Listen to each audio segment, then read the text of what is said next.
So hello mga kapudhab. So for today's video, magluluto tayo ng beef pichado. Okay, so tara, samahan niyo ako pumunta ng palengke. So rides muna tayo guys. So mabilis ang ride lang yan guys. And then, kaboom! Dito tayo sa New Public Market sa Barangay San Jose. So, yan, dito talaga ako namimili guys. So, may kitang halo guys. Okay?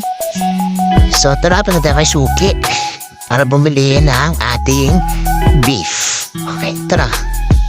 So, ayan. Medyo konti lang yung tao that time kasi may kitang halo niyan guys. So, ang ginagamit talaga na karne sa beef mechado, usual pala beef brisket. Pero since medyo mahal yun, bumili na lang ako ng parang beef ribs yun. Then bili tayo ng patatas. Okay, patatas kasi may carrots na rin sa bahay. So pag ko, yan. Nugasan ko na agad yung karne.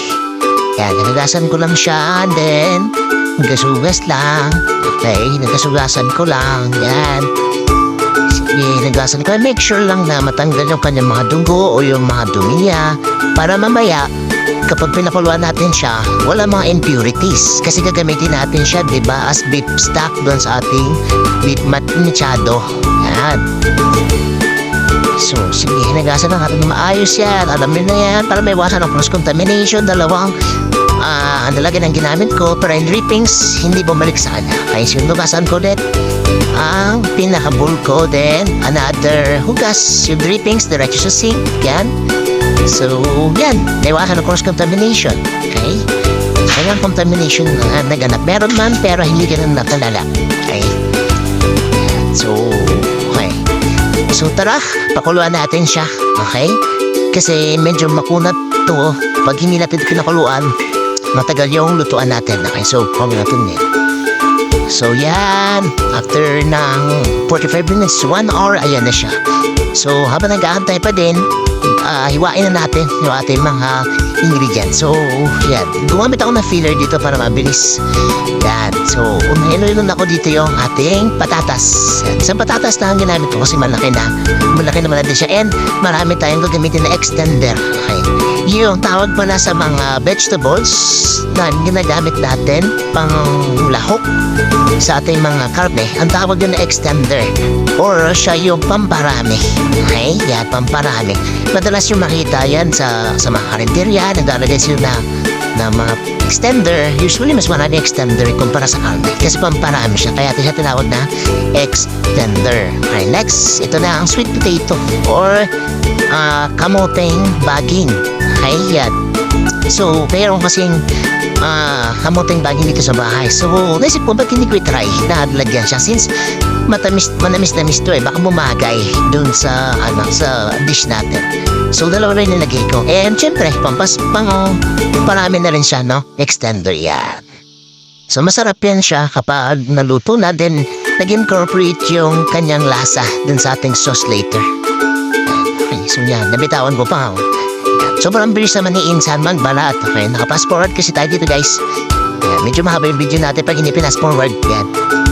So, yan, balat lang din. Then, next natin yung carrots. Carrots, yan. Okay, sige. Buti nila may filler tayo guys. Mas madali na. Pero kung wala na mga fillers, dito sa carrots, sa patatas, as well as dun sa sweet potato, pwede natin gamitin yung kutsara. Mabilisan lang. Manipis na naman yung balat niya guys eh. Yan, pwede yung kutsara guys. Yan. So, yeah, bilis lang, oh, diba? So, hugasan kayo, don't worry. Kung medyo may lupa-lupa pa ang ating carrots, hugasan kayo.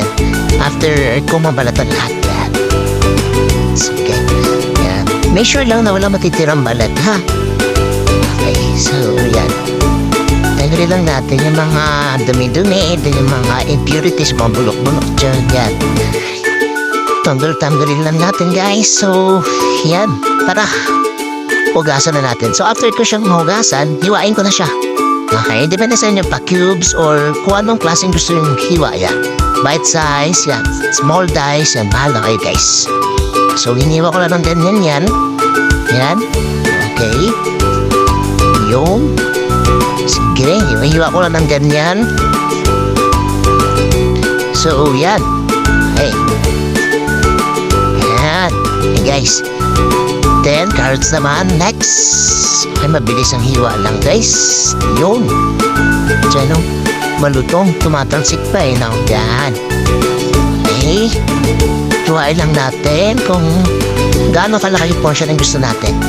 Bite size lang naman yan lahat.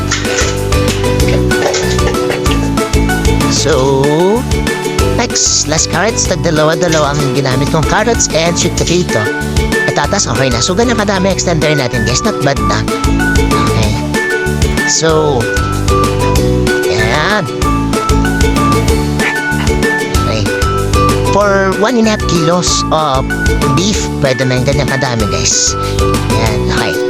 So, next, sweet potato. Tanggal natin yung dulo, magkabilang dulo. Then, hiwayan sa gitna. Then, gitna ulit.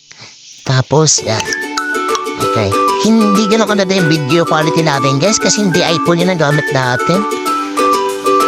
Okay. Ibang cellphone yung gamit natin, guys.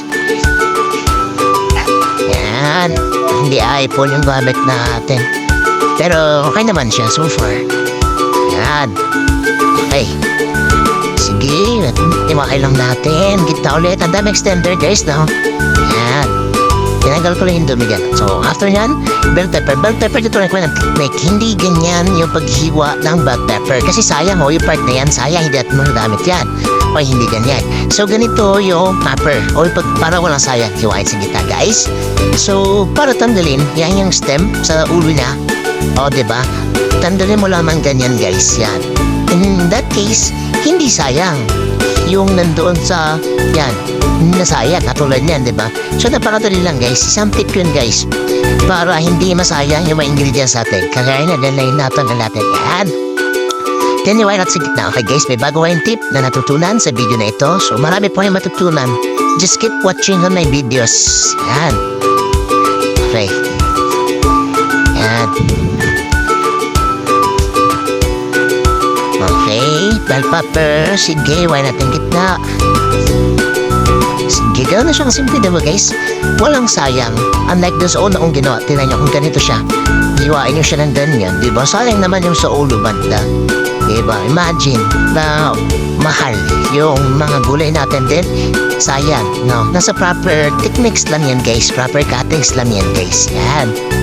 So, para maiwasan din natin yung food wastage, ang taas masyado ng food wastage natin sa industry. Sa tourism, hospitality industry, sa culinary. Yan, so hiwain natin siya into strips. Yan, bahala kayo kung paano yung siya gusto hiwain. Basta ako mas prefer yung strips. Yan. So, yan, hiwain lang natin.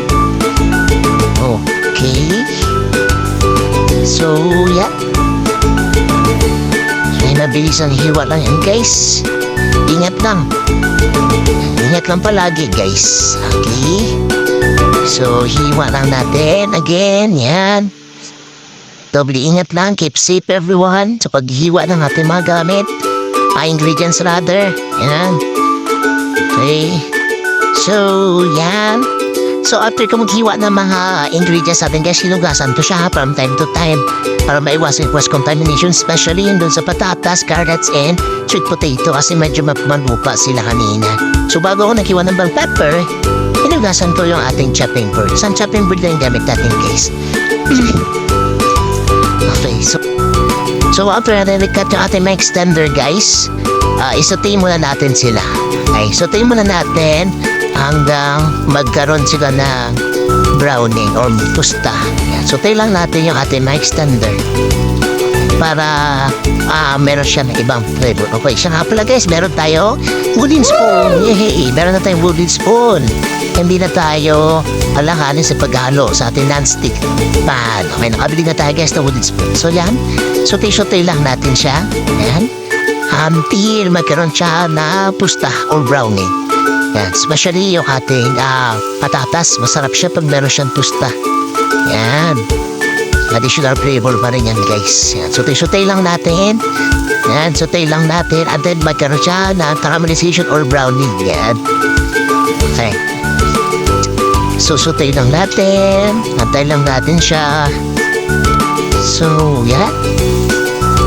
Yan, okay. Mekos lang, guys. Mekos lang natin. Okay.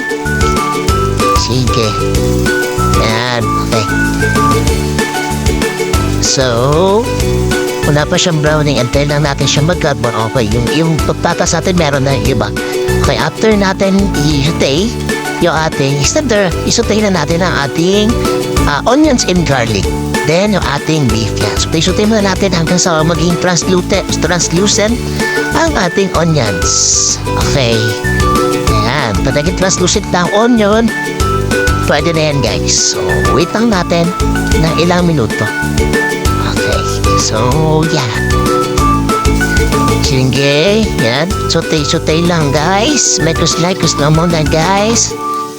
Yan. Okay. So, hanggang sa maging translucent lang siya. Okay, yun.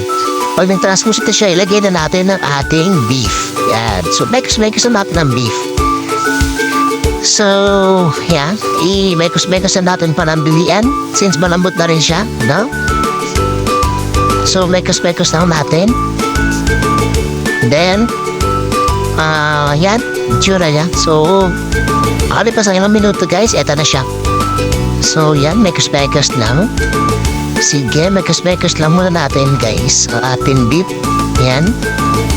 Then, pwede na tayong mag-add dyan ng ating water. Pero, ang gagamitin natin this time ay ang ating beef stock. Okay, yung pinagpakuluan niya lang, guys. Beef stock yan. So, yan ang gagamitin natin para mas manasa. Okay, lasang-lasa natin yung beef broth yun. Yan. So, sige, mekos muna natin. Then, kapag okay na, pwede na natin ilagay ang ating beef stock. Okay, sige, mekos pa pala ni Tito yan. Ayaw pa maglagay ni Tito ng beef stock. Yan. Okay. Sige. Isang kuluan pa pala, guys. Bago tayo maglagay ng beef stock. Yan. Sige, Tito, ang tagal mo yan. Lagyan na natin ang beef stock natin, Tito. Yan, lagyan natin beef stock natin. Yan, okay. So, pakuli lang natin panambilian. Then, mag-add na tayo ng mga pampalasa. Okay. So, yeah. Okay, wait lang natin siya, guys. Na kumulo. Okay. Nice, ayos pa ng Tito niyo. Okay. So, yan. So, okay. So, after ng ilang minutes or after tumulo ng ating beef, nag-add na ako dito ng freshly cut tomatoes. Yan. So, hinuli ko na siya. Okay? Kasi, eventually, madidissolve din naman siya dyan sa ating sauce. Yan. So, hindi ko sinama yung mga buto, guys. Sinagal ko yung buto natin. Kamatis. So, habang tumatagal or habang tatagal, madidissolve yan, guys, yung tomato sa ating beef or sa sauce mismo. Yan. Magkukombine yan sila na ating liquid. So, sa sauce natin, medyo mas talagang malasang-malasa siya. So, add tayo ng paminta. Tapamints.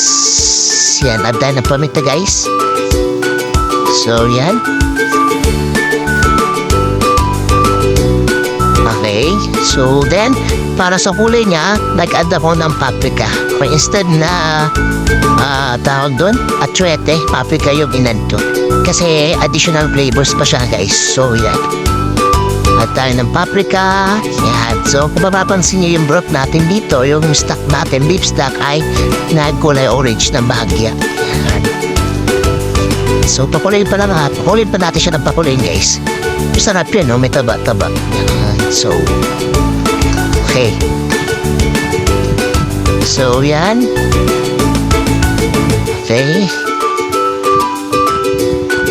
So, yan. Kumulo-kulo na siya. So, ganun yung itsura niya. Then, mag-add na tayo ng Del Monte Original Tomato Paste. Baka naman Del Monte.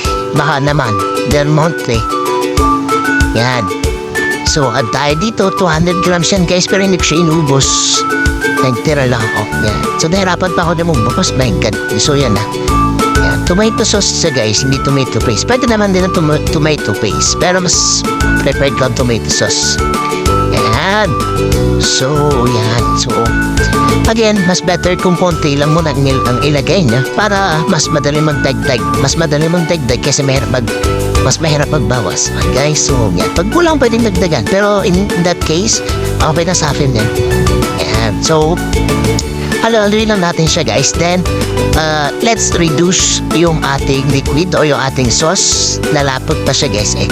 So, pwede kayo mag-add ng water or liquid from time to time. Kung gusto nyo mas masarsa siya. Okay, pero sa akin, pinalapot ko muna siya or reduce ko muna yan.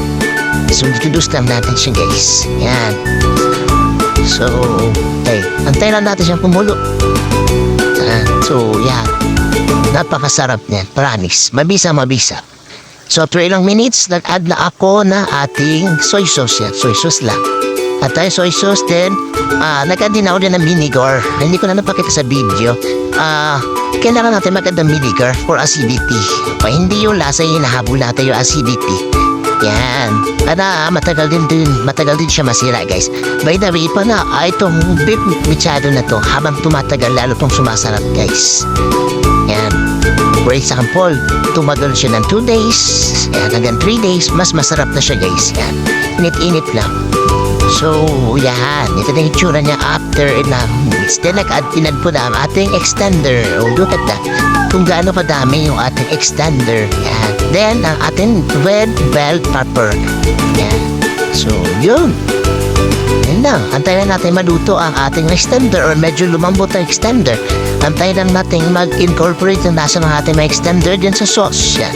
So, sa lagay na yan, medyo na-reduce na or kumonti na yung ating sauce. Yan, lumapotas masyado.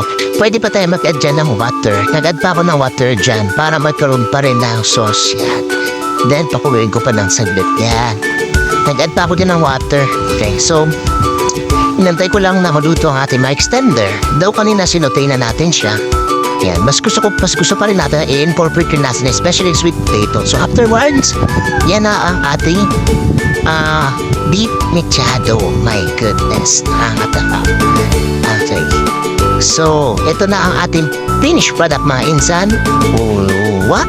Look at that. Yan ang ating finished product. Beef mechado with sweet potato. Yeah. So, look at that.